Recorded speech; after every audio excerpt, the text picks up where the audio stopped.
यह कहानी एक गधे की है जो अपने मालिक धोबी से परेशान था। धोबी उससे बहुत मेहनत कराता और गधा हमेशा भगवान से उसकी सहायता की प्रार्थना करता। वह भगवान से कहता, हे भगवान, मुझे इस धोबी से बचाओ। गधा हर दिन भगवान से मदद की उम्मीद करता और अपनी पीड़ा को व्यक्त करता।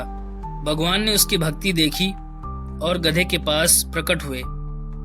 गधा पहले भगवान के रूप में धोबी को समझकर संकट में था, लेकिन भगवान ने गधे से कहा कि वह उसके समर्पण से खुश है और उसकी इच्छा पूरी करने के लिए तैयार है।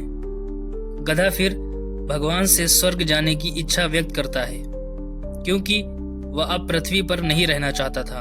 भगवान उसकी इच्छा को स्वीकार करते हैं और उसे स्वर्ग में ले जाते हैं। स्वर्ग में आकर गधा हरी भरी घास खाता है और खुश रहता है। एक दिन वह इंद्रदेव के बाग में घास खाने चला गया, जहां उसे इंद्रदेव के बाग में घुसने की अनुमति नहीं थी। इंद्रदेव के सेवक उसे चेतावनी देते हैं, लेकिन वह बाग से बाहर निकलता है। फिर गधा भगवान से अपने साथियों को स्वर्ग में बुलाने की प्रार्थना करता है और भगवान उसकी इच्छा अनुसार और गधे को स्वर्ग में ले आते हैं। स्वर्ग में सभी गधे एक साथ घास खाते हुए गाने लगते हैं।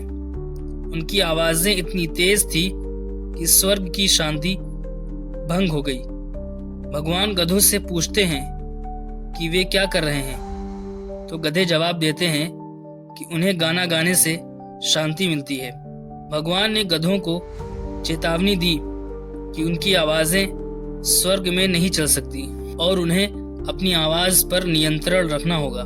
गधा, जो अब स्वर्ग में जीने से थक चुका था और उसकी आजादी को याद कर रहा था, भगवान से कहता है कि उसे अब स्वर्ग में नहीं रहना। वह वापस पृथ्वी पर जाना चाहता है। भगवान उसकी इच्छा के अनुसार उसे धरती पर भेज देते हैं। गधा खुशी खुशी धरती पर लौट आता है और यह समझता है कि स्वर्ग में रहना उसके लिए सही नहीं था।